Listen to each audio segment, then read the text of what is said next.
And then keep it going for Jon Garcia. Come on, Jon. There you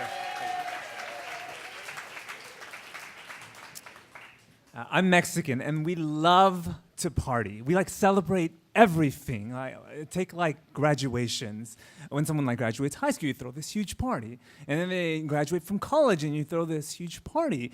We even celebrated when my uncle graduated from prison. So we love celebrating. And then we have a birthday party, and there'll be 100 people there. And for your niece, that's turning 2. So this is just a big thing in our culture, and we love this. So I was in second grade, and my best friend at the time, his name was Kevin, and Kevin was kooky.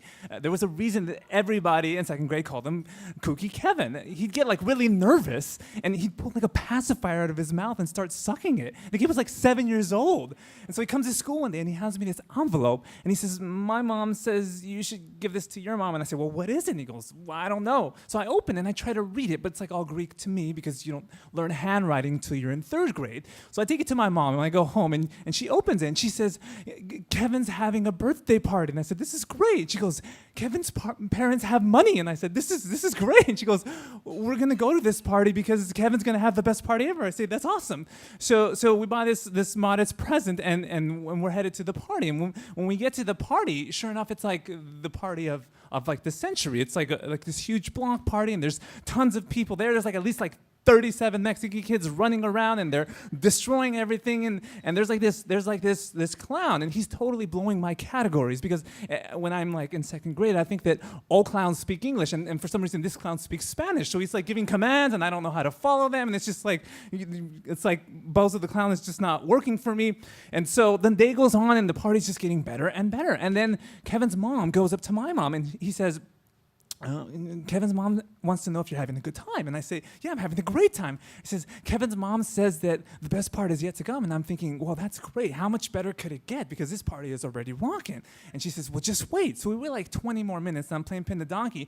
And all of a sudden, these kids start screaming, and everybody starts running. And so I get up, and I start screaming too, and I run, and I don't know where they're going. I'm just following all these kids. And I wade my way through this crowd, and I finally see it. Kevin's mom hired a legit Batman actor to come to this party. And he rolls up in this huge Batmobile. And this is early Michael Keaton Batman. So this thing looks exactly like it does in the movie. It's black, and it's shiny, and it's probably bulletproof, and it's amazing. And everybody's screaming, and he hasn't even got out of the car. And then he opens the door, and when he steps out, he just stands there. And everybody's losing, and he's having his Michael Jackson Super Bowl moment there, and everybody's just screaming and having a great time. And so this is the best party ever, until it's not. Because there's this clear moment where Batman has this buzzkill moment, and he starts stomping and walking around and screaming, and no one knows what's going on. And he starts yelling at Kevin's mom. And so then I run over, and my mom runs over, because Kevin's mom only speaks English. She only speaks Spanish, and this is an English-only speaking Batman. And so he's yelling at her, and he's telling her, "You broke the contract, lady. Someone's going to pay for this." And she's like, da, da, da, da, da. It's just going back and forth. So there's this triangle going on. And it's "You broke the contract. You said there's going to be 20 kids here, and there's 50. And she's like, "Well, you should have known that." And so they're going back and forth, and he's like, "Somebody's going to pay for this." And this is the third time he said that, and we don't know exactly who's going to pay for what or what's been damaged. And he says, "Lady, who's going to pay for this?" And so through my mom, she finally asks, "Well, who's going to pay for what?" And he points.